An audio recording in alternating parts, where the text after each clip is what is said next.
जी friends, अस्सलाम वालेकुम। मेरा नाम ताहिर और आप देख रहे हैं मेरा यूट्यूब चैनल। तो आज मेरी वीडियो का टॉपिक जो है वो दो तीन चीज़ों को मिलाकर है। मतलब कि एक तो ओवर डोजेज ऑफ विटामिन, और दूसरा ये कि जो आजकल जिस तरीके से एग बाइंडिंग का मसला आ रहा है वो, और इसी तरीके से एक दो चीज़ें और डिस्कस करेंगे।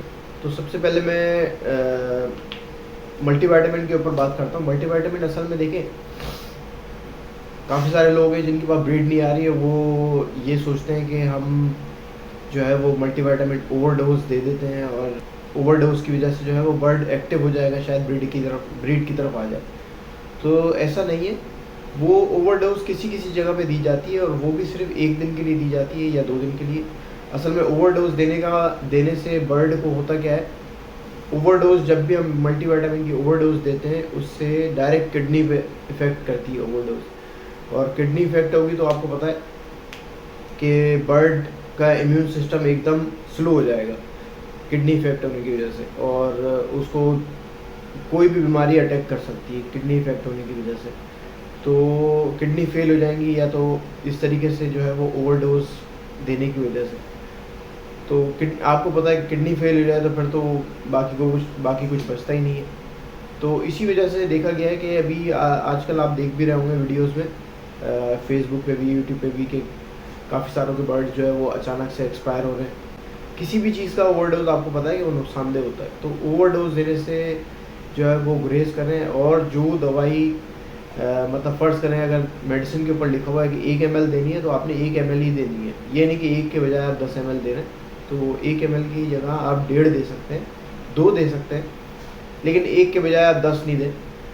तो ये तो हमारा हो गया मल्टीविटामिन का। तो इसी तरीके से मैं एग बाइंडिंग के ऊपर बात करूँगा। एग बाइंडिंग का मसला असल में ये है कि देखें, एग बाइंडिंग में काफ़ी सारी जगह पे ये देखा गया है कि फ़ीमेल जो है वो एग बाइंड हो जाता है, और उसके बाद वो पुश नहीं कर पाती, और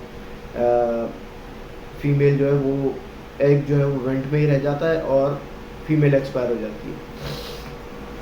तो ऐसा काफ़ी सारी जगहों पे देखा गया है, वीडियोस में भी नज़र आया है काफ़ी सारी जगहों पे, और काफ़ी सारी जगहों पे जो है वो एग निकाले भी गए कि वीडियो में दिखाया गया कि एग बाइंडिंग हो गई है और एग निकाल गए।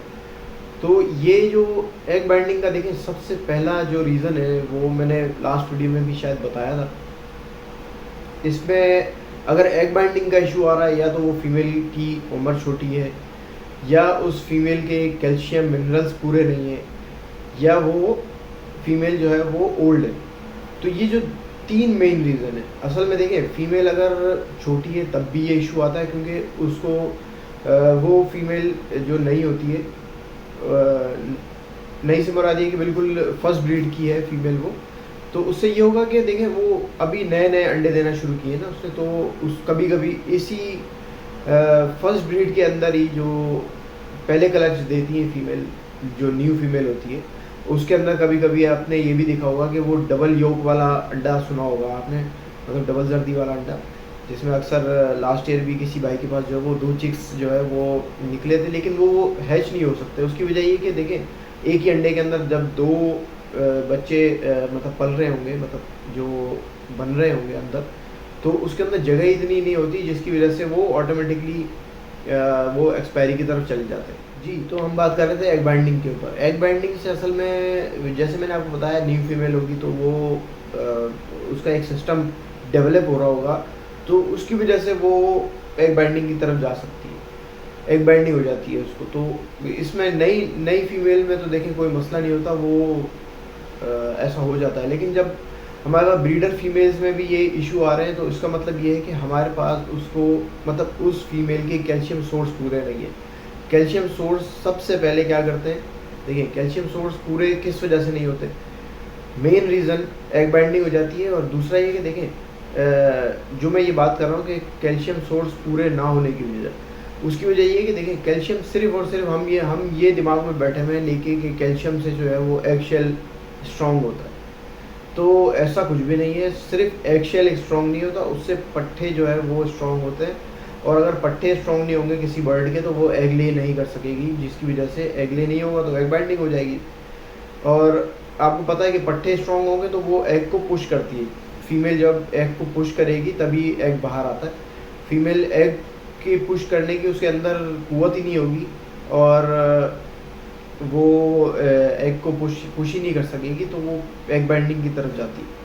तो ये जो मेन रीज़न है वो यही है कि एग बाइंडिंग का, कि कैल्शियम सोर्स आप जो है वो पूरे रखें उसके। अब वो किसी भी सूरत में आप दे सकते हैं कि एग शेल की सूरत में दें, ग्रिट की सूरत में दें, लिक्विड फॉर्म में दें, पाउडर फॉर्म में दें। मतलब अब तो काफ़ी सारे जो है वो चीज़ें हैं।